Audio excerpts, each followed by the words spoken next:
Bueno, tal y como anunciamos al inicio del programa, nos honra con su participación el doctor Antonio Siriaco Cruz, quien es economista y vicedecano de la Facultad de Ciencias Económicas y Sociales de la Universidad Autónoma de Santo Domingo. Muy buenos días, doctor. Un gran placer tenerle por aquí en esta mañana. Bueno, para mí es un placer, Jacqueline, estar contigo en esta mañana. Gracias. Bueno, las noticias que vemos después de la resaca de los primeros días de enero, ¿verdad? Fiestas, fines de semana largos y como que el año comienza en febrero.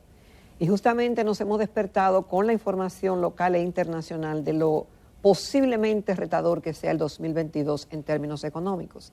Y cuando hay una situación económica internacional que pueda afectar a la local o factores locales que afectan a la economía, esto nos afecta a todos por igual, a uno más que a otro, pero es un tema del cual nadie se puede quedar indiferente porque hay variables, y lo estamos viviendo en el país, que afectan a todo el mundo. Entonces, ¿es posible, doctor, que frente a esa incertidumbre del 2020, todo cerrado, de repente, marzo 2020, todo cerrado por el COVID, los pronósticos negativísimos de lo que pudiera ocurrir en ese año, que algunos dicen que fue un año perdido, y el reto de recuperación del 2021. Pero los titulares locales y mundiales apuntan de que este año 2022 paradójicamente pudiera ser más retador que el 2021 y que el 20. ¿Qué factores nos llevan a esto? Y le recalco, ¿es posible más incertidumbre económica?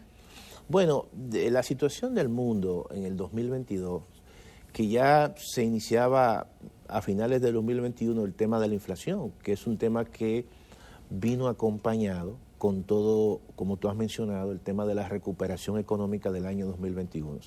El 2021 fue un año que evidentemente la República Dominicana y el mundo se venía recuperando de una pandemia donde prácticamente la economía en el 2020 colapsó.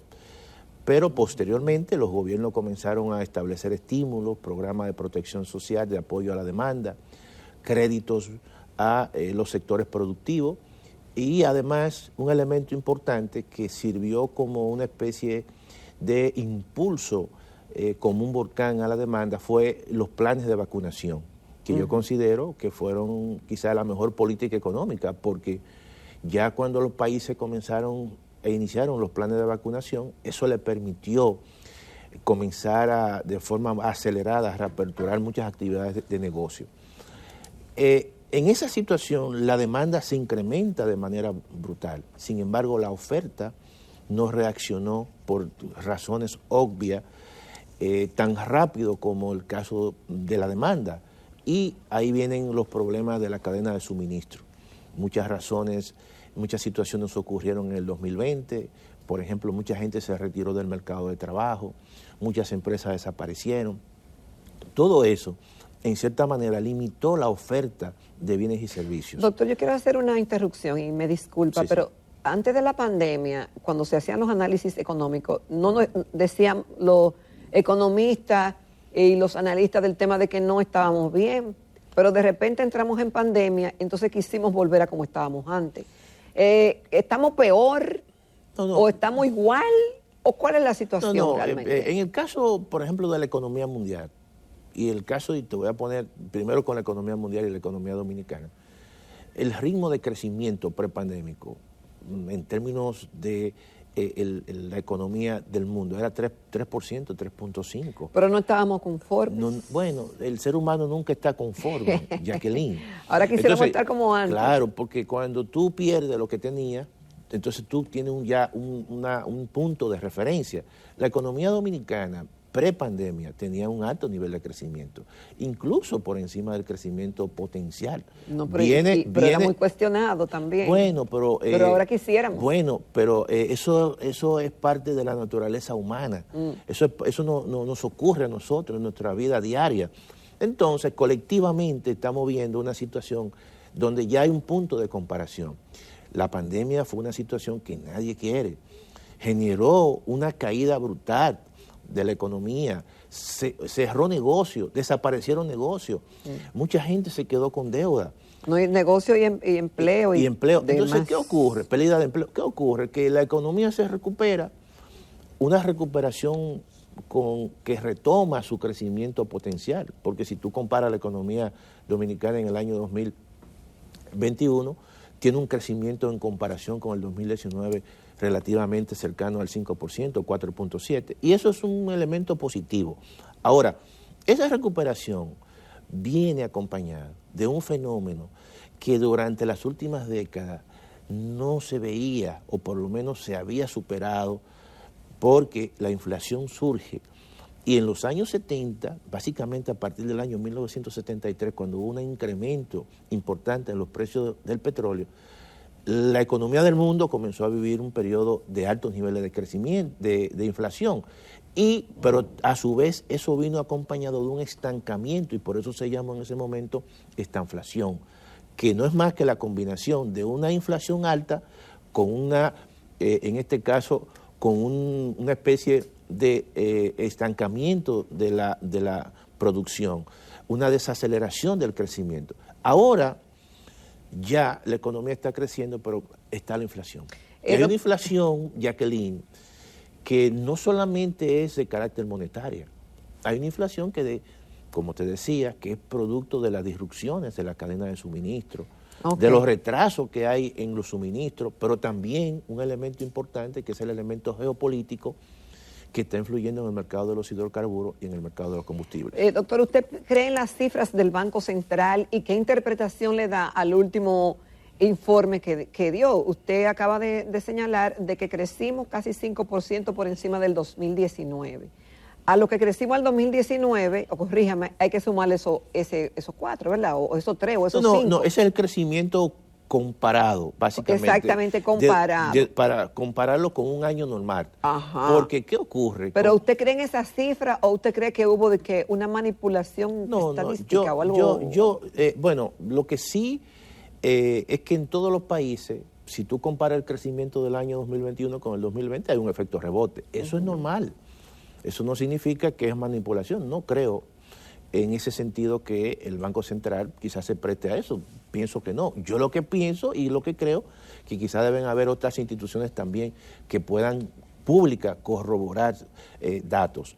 Pero hasta ahora, el hablar de un efecto rebote no significa un efecto estadístico que se esté alterando información. Yo pienso que eso tiene mucho que ver con ya situaciones de carácter político. Pero en términos económicos, todos los países compararon el 2021 con el 2020.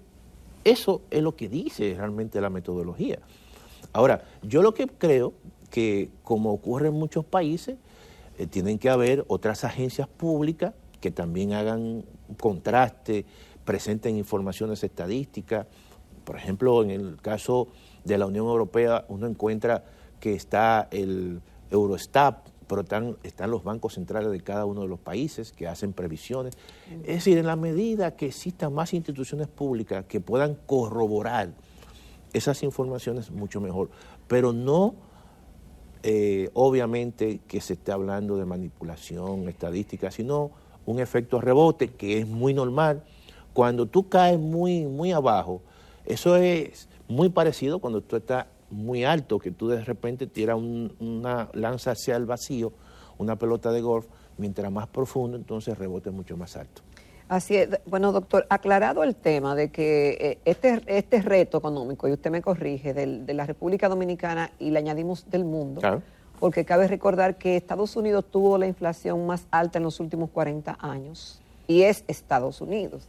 Y teniendo el tema como las disrupciones en las cadenas de suministro, la situación geopolítica que determinan en gran parte el precio de los combustibles, ¿cómo deja eso parado a la República Dominicana? ¿Y qué podemos hacer para mitigar, si es que se puede usar la terminología, unas presiones económicas que pudieran incidir en todo, en la calidad de vida, en el poder adquisitivo de la población, etcétera? Mira, y hasta en el crecimiento económico, no, por supuesto. Yo pienso lo siguiente. Yo creo, Jacqueline, que el efecto de la inflación importada, que tú no la controlas, tú no controlas la situación geopolítica alrededor de Ucrania. No, son factores Exógenos.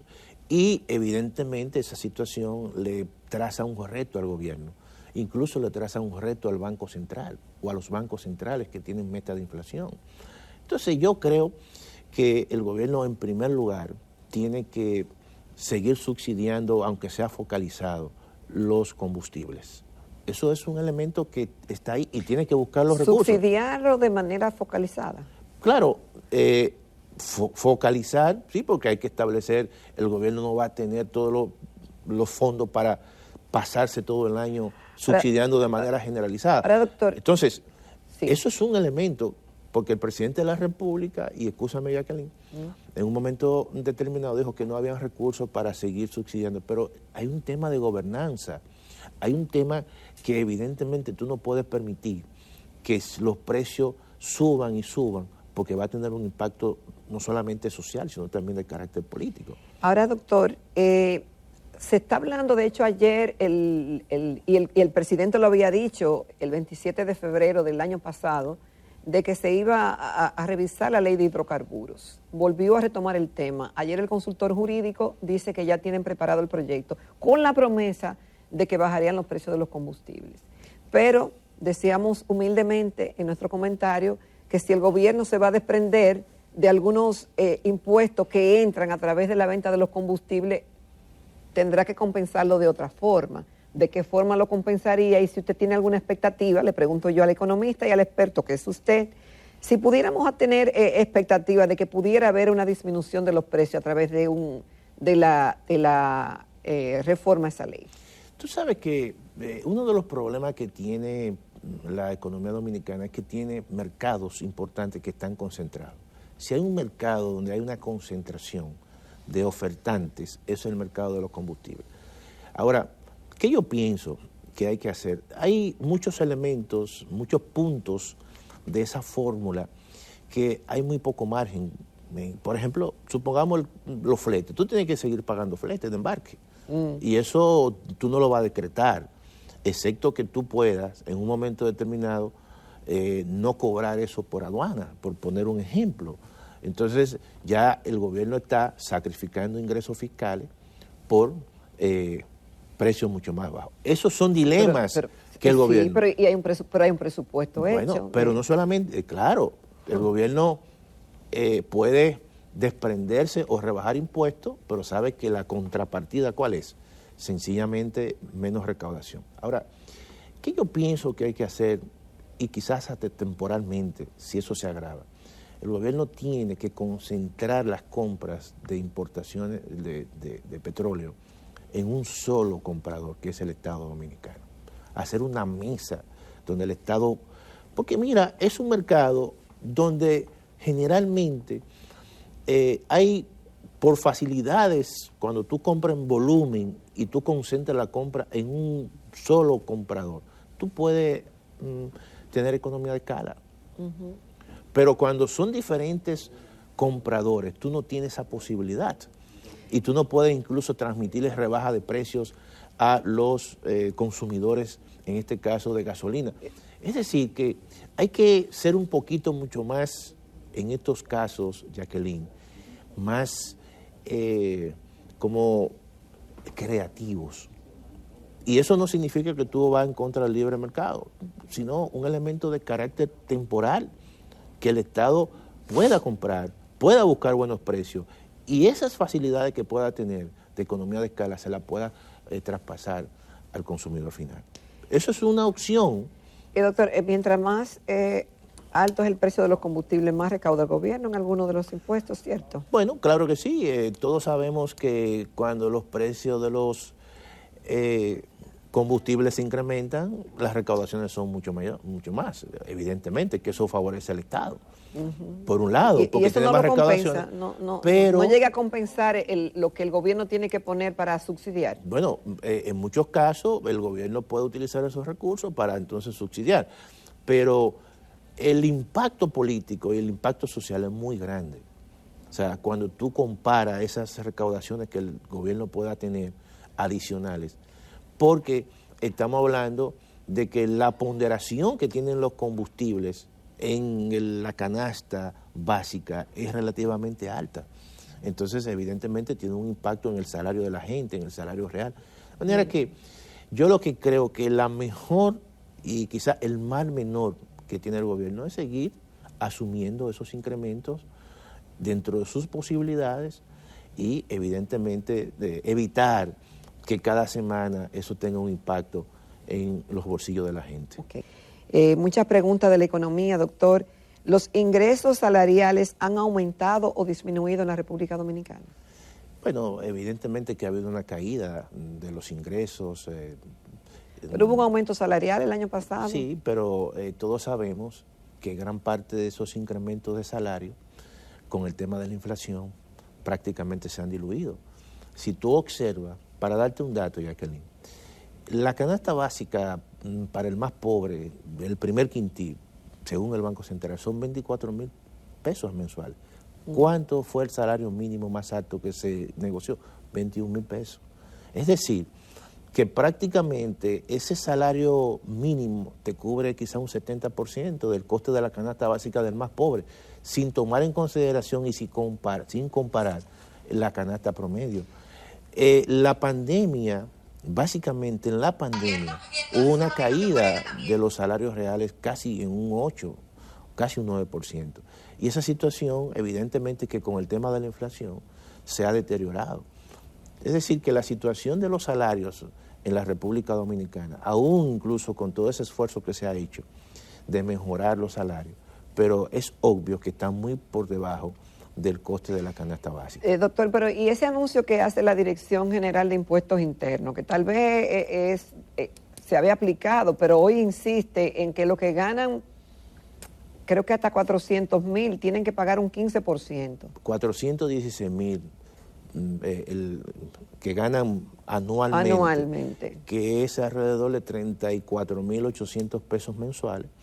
Entonces, pero eso no cubre ni siquiera la canasta básica. No. Es decir, entonces está... Pero lo que está ocurriendo precisamente y lo que está generando esta inflación es que, y eso nosotros lo hemos dicho, es que eso va a despertar demandas salariales y posiblemente, si no hay un control de la inflación, puede haber una especie de espiral.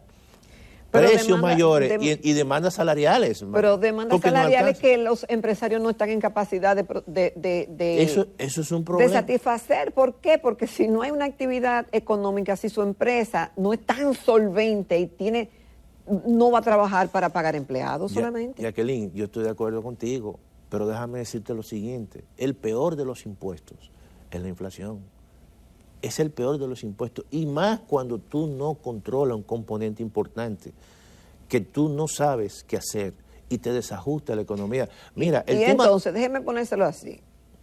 Si hay inflación, que no sabemos y todavía no le he preguntado, que se prevé mundialmente y localmente en términos de inflación, no podemos contar con un servicio de transporte subsidiado, por ejemplo. No, porque es deficiente. Es deficiente. No hay una gran... Estamos pasando de una pandemia y muchas actividades ahora que están comenzando a reorganizarse. Claro. No se han recuperado todos los empleos, ni todas las empresas que quebraron volvieron a abrir. Si no se puede pagar más ingresos porque las empresas no lo soportan y todo sigue aumentando, entonces, ¿qué es lo que va a ocurrir? ¿Cerrarán más empresas? ¿Habrá más desempleo? Mira, este año, y tú mencionaste al principio del programa, de la entrevista, es un año también con incertidumbre. Esta situación de la inflación cambia todo el panorama macroeconómico que el gobierno presenta contenido en el presupuesto del año 2022. Pienso yo que incluso el nivel de crecimiento que el gobierno ha estimado, el mismo Banco Central, a lo mejor si esta situación sigue, no va a alcanzar ese nivel de crecimiento. ¿Por qué?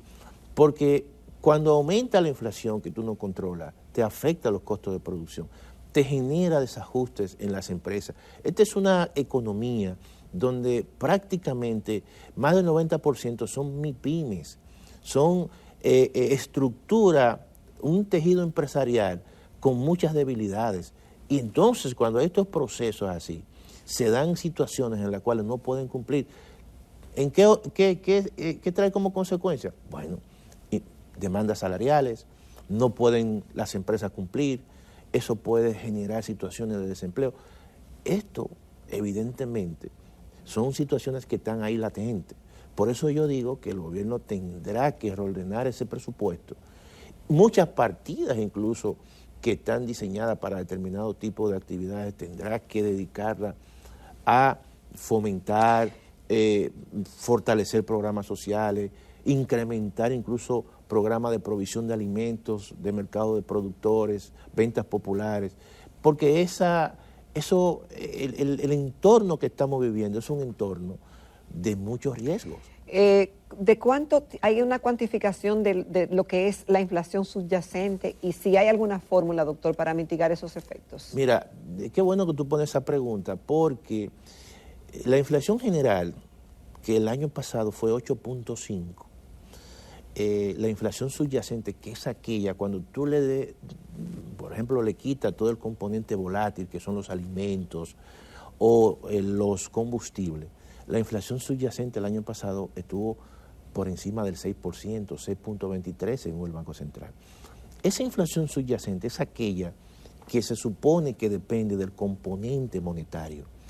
Las últimas medidas que el Banco Central tomó, incluso en un comunicado, en un documento recientemente, dice que el ritmo de crecimiento de los medios de pago han disminuido alrededor de un 20%, porque ellos están atacando ese componente y las medidas que toma el Banco Central de un incremento en su tasa de política monetaria, que en cierta manera eso afecta las decisiones de todos nosotros de consumo que tú puedas hacer o de inversión que pueda hacer una empresa porque te encarece el costo del crédito y te disminuye la demanda, lo que está es, en cierta manera, incidiendo en quitarle peso a esa inflación monetaria. Ahora, ese es el componente que el Banco Central puede quizás dominar, pero hay otro componente que es muy volátil, que es el que en cierta manera está generando las distorsiones en la economía, en el mundo, que es el componente de los combustibles o que es el componente de la cadena de suministro. Y ese es el tema, eso es un reto para los bancos centrales, para todos los bancos centrales. ¿Por qué, Jacqueline? Porque los bancos centrales, en cierta manera, asumen y han asumido muchos de ellos metas de inflación que está muy supeditada a la credibilidad de las políticas del Banco Central. Entonces, si el Banco Central el año pasado dijo que iba a mantener una meta de inflación de un 4 y terminó con un 8.5, y este año plantea lo mismo, que va a ser un 4, pero de repente la inflación sigue, ya eso le genera un problema de credibilidad. ¿Por qué? Porque cuando el Banco Central nos dice a nosotros que la inflación va a ser un 4, lo que está es actuando anclando eso en tus decisiones de consumo o en tus decisiones de inversión, tú como empresaria. Entonces tú crees en el Banco Central, pero si no crees en el Banco Central, si se rompe esa credibilidad, entonces ahí viene una situación que genera mucho desajuste en la economía. Y ese es el problema y el tema y los riesgos de la inflación en estos momentos. Doctor, una pregunta que siempre, bueno, yo siempre pienso en ella por el tema de los reportes que vemos y nada más hay que viajar en cualquier punto hasta de la misma ciudad para uno ver los niveles de desigualdad tan grandes que se vive en la sociedad dominicana. Hasta aquí mismo en el centro de la ciudad, en el polígono central, uno ve esas asimetrías tan grandes. Entonces, ¿cómo este tema, el tema de la pobreza y el tema de la desigualdad frente a ese crecimiento económico es todavía quizás, digo yo mucho, es mayor la inflación y cualquier desequilibrio económico por esas asimetrías? Claro, tú sabes que con el tema de la pandemia los niveles de pobreza se incrementaron y quizás pudieron ser mucho más altos por los programas sociales que se crearon. Eso contuvo el incremento de la pobreza y el incremento de la desigualdad. Es decir, por eso no fueron más altos. No fueron más altos. En el caso de la República Dominicana, se crearon una serie de programas, Quédate en Casa, Patí, Fase 1, Fase 2, que luego se achicaron en la medida que la economía se iba recuperando. Pero déjame decirte lo siguiente, como la inflación es el peor de los impuestos, también afecta a la redistribución del ingreso. ¿Por qué? Porque aquellos que tenemos salarios fijos, cuando se incrementa la inflación, se deteriora nuestro poder de compra, pero claro, nuestra capacidad de compra. Es decir, con 500 pesos, hace un año uno compraba X cosas en el supermercado y ahora ve que con los mismos 500 pesos, compra y con menos. una cifra manejable para todo el mundo, compra mucho menos cosas. Entonces la inflación lo que hace es que te reduce tu capacidad de compra de tu salario. A su vez, eso afecta la redistribución de la ingreso. Doctor, el gobierno ve como un éxito, y el propio presidente lo ha dicho varias veces, bueno, pero no nos ha faltado alimento porque somos autosuficientes en la producción de alimentos y gracias a Dios que no ha habido desabastecimiento. Pero no es solamente el tema de los alimentos, porque si hubiese sido solamente ese el componente, no hubiéramos tenido inflación. No, pero hay otros factores que sí que influyen. Claro, porque estamos hablando de una inflación de costo, no una inflación monetaria.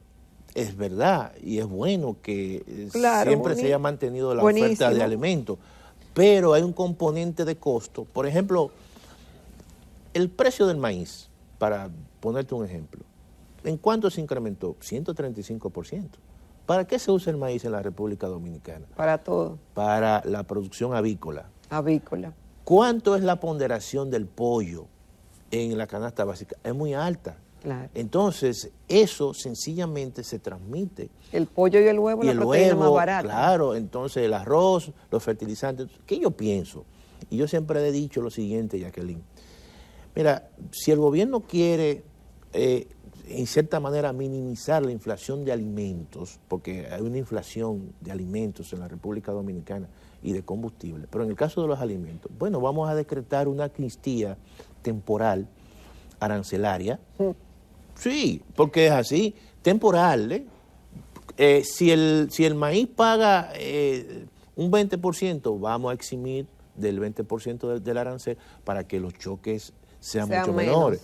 Igualmente con la grasa comestible, igualmente con el trigo, igualmente con la soya, igualmente con otros, los fertilizantes, pero eso lo hace temporal. Pero eso es parte de mantener una gobernanza.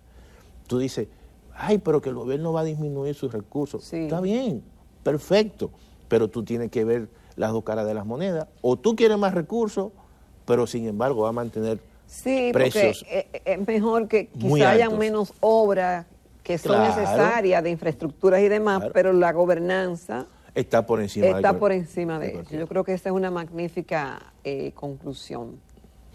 Entonces, hay que estar con el ojo bien abierto y muy atentos a lo que está ocurriendo. Tú sabes que yo siempre he dicho, Jacqueline, que la economía no solamente es ciencia, es arte. Y el arte te da la posibilidad de gobernar y buscar los equilibrios posibles. No solamente concentrarse en los aspectos económicos. Y lamentablemente, cuando a ti te tocan los periodos de vacas flacas, hay que gobernar. Igualmente, cuando te tocan los periodos de vacas gordas, hay que gobernar. Son situaciones de la vida.